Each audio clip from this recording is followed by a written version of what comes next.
I would like to introduce my सेल्फ। सबसे पहले सभी को नमस्कार, आदाब।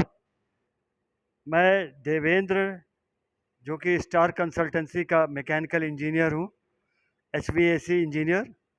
और मुझे HVAC में करीब 17 साल हो गए काम करते हुए, और थ्योरी का काफ़ी हमें अच्छा नॉलेज हमने गेन किया है। तो सबसे पहले हम चिलर प्लांट के ऊपर आते हैं। चिलर प्लांट जो कि आपका वेपर कंप्रेशन साइकिल के ऊपर काम करता है। चिलर प्लांट जो होता है वो वेपर कंप्रेशन साइकिल के ऊपर काम करता है। वेपर कंप्रेशन साइकिल में क्या है, सबसे पहले तो आपका एक आ जाता है कंप्रेसर, उसके बाद फिर आता है आपका कंडेंसर, उसके बाद फिर आता है एक्सपेंशन वाल्व, और उसके बाद एवापरेटर जो कि चिलर कहलाता है। तो चार इसके मेन पार्ट होते हैं। चिलर प्लांट के चार पार्ट जो है वो मेन होते हैं।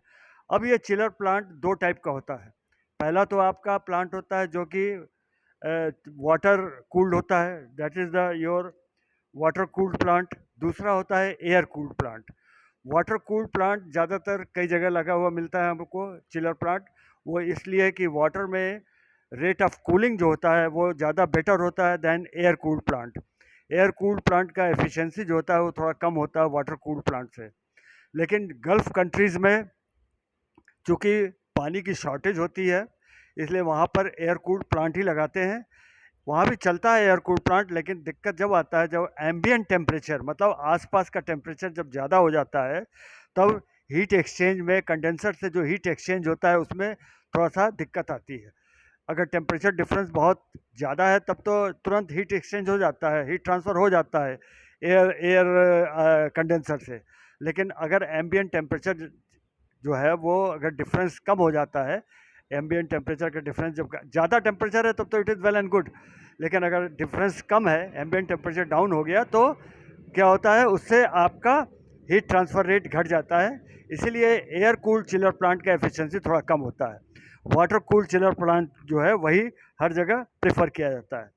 अब वाटर कूल्ड प्लांट में जो हमने आपको चार पार्ट बताया है, पहला पार्ट तो आपका हो गया मोटर, जो कि ये स्क्रू टाइप ऑफ मोटर है। ये स्क्रू टाइप ऑफ मोटर, कई टाइप के मोटर होते हैं, सेंट्रीफ्यूगल मोटर भी होता है।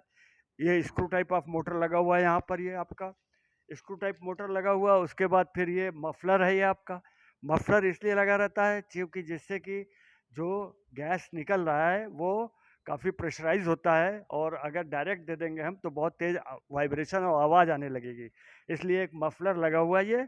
और उसके बाद ये आपका कंडेंसर लगा हुआ है।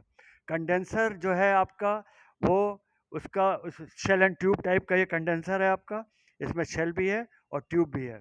इसके ट्यूब साइड जो है वो आपके कनेक्टेड होते हैं कूलिंग टावर से। ट्यूब साइड जो होता है कूलिंग टावर से कनेक्टेड होता है।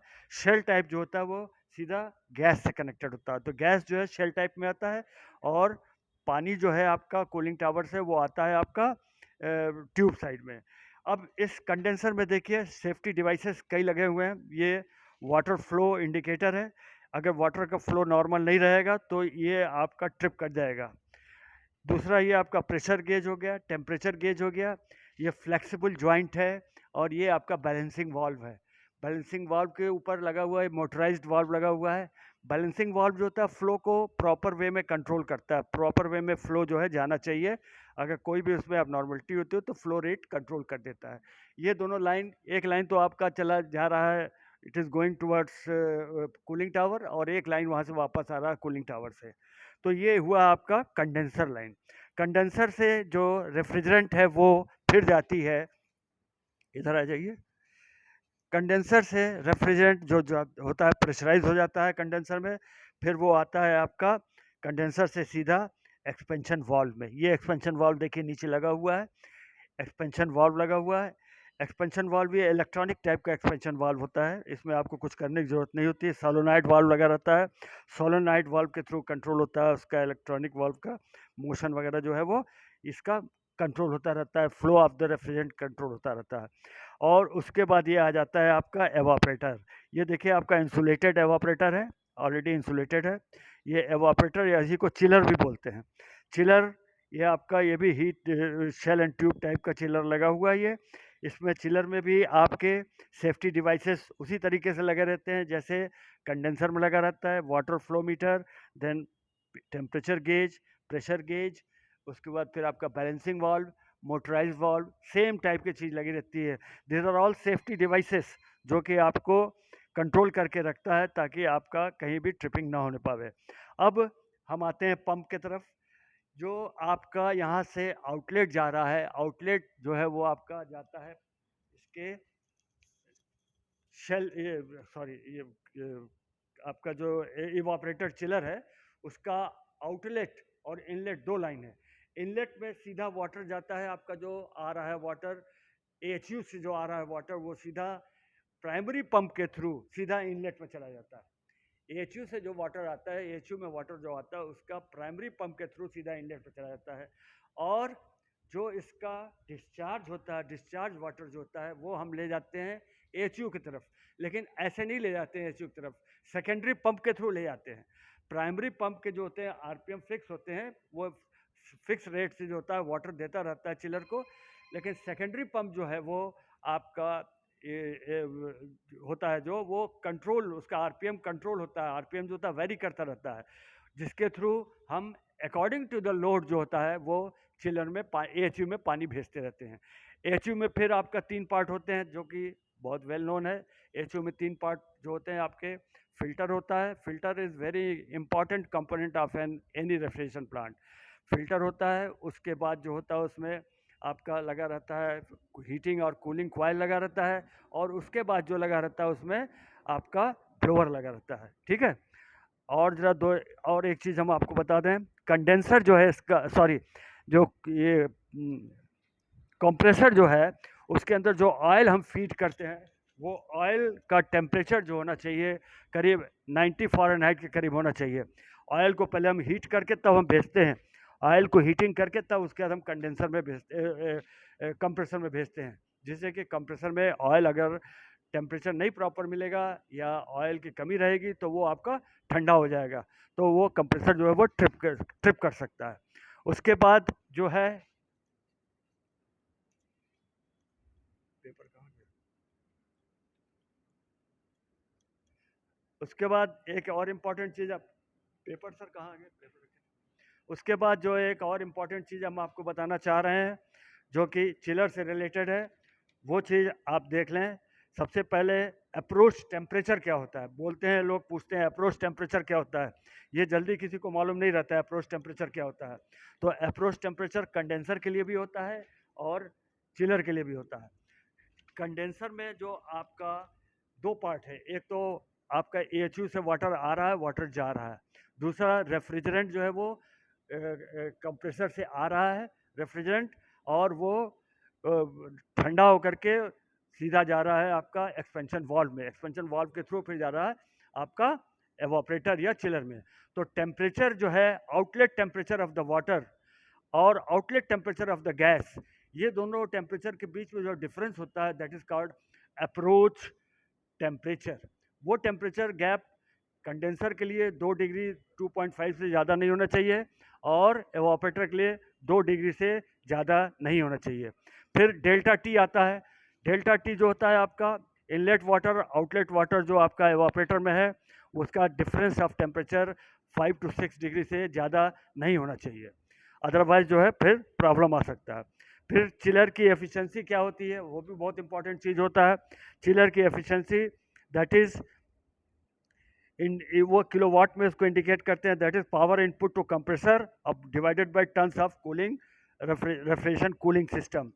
अब प्रॉब्लम ये आती है हमारे चिलर प्लांट में कि इसका मेंटेनेंस, जब इसका प्रॉब्लम क्यों आती है चिलर प्लांट में, प्रॉब्लम तभी आती है जबकि मेंटेनेंस प्रॉपर नहीं होता है, मतलब पुअर ऑपरेटिंग प्रैक्टिस हो, ऑपरेशन ठीक से नहीं हो रहा हो, या फिर आपका जो मेंटेनेंस जो है वो इग्नोर कर देते हैं, अरे भाई छोड़ो बाद में कर लेंगे, अभी कोई ज़रूरत नहीं, प्लांट चल रहा है, ऐसा भी होता है।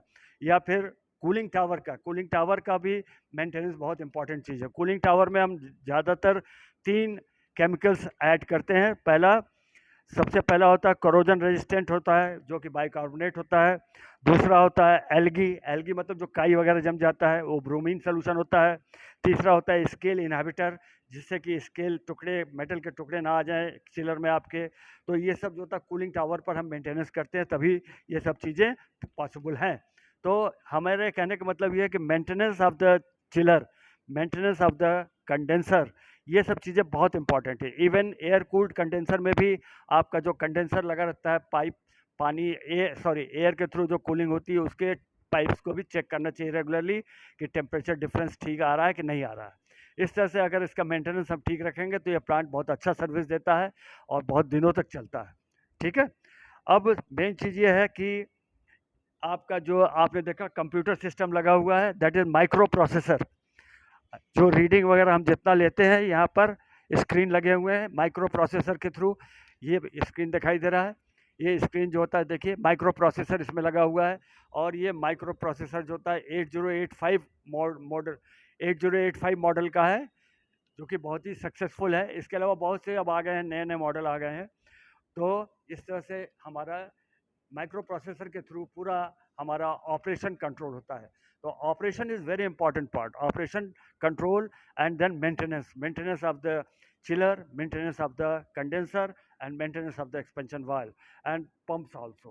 So in that way we can maintain a nice chiller plant. Okay, हम अपना कार्ड दिखा, I would like to show you my card. हम आपको कार्ड अपना दिखा दे रहे हैं।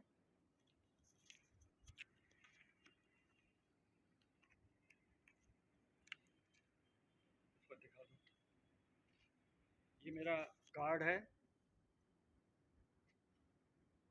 हाँ क्या, ये मेरा कार्ड है, मेरा फ़ोन नंबर वगैरह दिया है।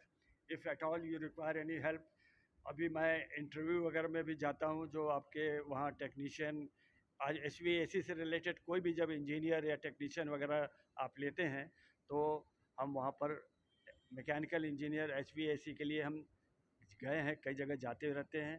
और अगर आपको कोई आवश्यकता पड़े तो आप यू कैन कॉल मी और you can give me a ring. मेरा पूरा फ़ोन नंबर वगैरह सब उस पर आ रहा है। ठीक है। उसके बाद आप हमें जो है जब चाहिए तब आप हमें बुला सकते हैं, क्योंकि हमें काफ़ी अच्छा एक्सपीरियंस है। मतलब मुझे अपना लगता है, वैसे हमारे से ज़्यादा भी एक्सपीरियंस लोगों को है, लेकिन मैं काफ़ी अच्छा experience, and I am graduate from IIT Roorkee के हम पढ़े हुए इंजीनियर, मैकेनिकल इंजीनियर हैं।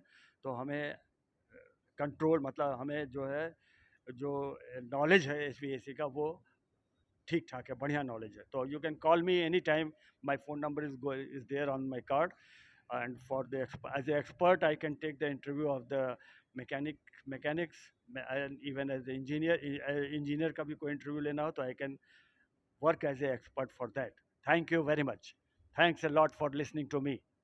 मुझे सुनने के लिए बहुत बहुत धन्यवाद।